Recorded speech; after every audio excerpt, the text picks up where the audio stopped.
First at 5:30, continuing coverage as voters head to the polls for statewide primary elections right now. This after record-breaking early voting and a lot of campaigning for candidates on the trail before polls close at 7 o'clock tonight. So we are breaking down the key races and the impact. Joining us now, our political analyst, Mark Owens, assistant professor of political science at the Citadel. It's a busy day, a lot to get to. And let's start with the gubernatorial race, the biggest race, right now on the ticket. And this is the first open election that South Carolina has had for the race for governor since 2010. We had Governor Nikki Haley, and then when she was the U.S. ambassador to the United Nations, we know that McMaster took over, and then he's been an incumbent. So we haven't had this happen since then. And look, this race alone itself has a lot of high-profile names between, the current lieutenant governor and attorney general, and then we've got a congressman, a congresswoman. So what is your take right now on this ticket? It's an open question for us in the state to try and think about who's connected to the voters, especially in different pockets of the state. So we've seen a lot of attention to Greenville. Most votes might be cast there.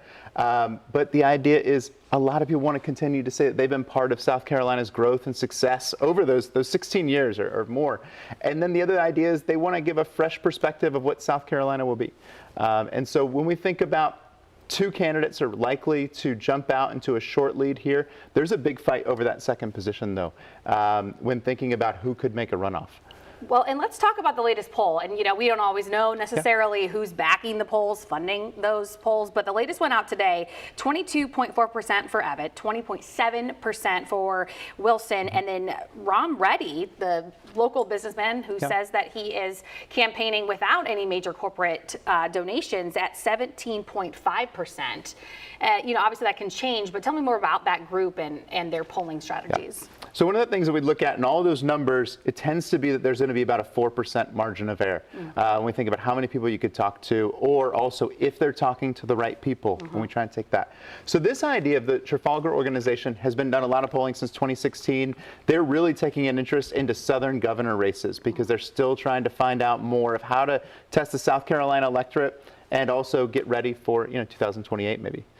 Okay, so polls close in an hour and a half. What is the biggest thing you'll be watching as the results start to come in for all of these races tonight? So we're still interested in the fact of how are South Carolinians using early voting? So there's been a surge of early voting. Do we know, is that most of the people anyway that we're going to vote?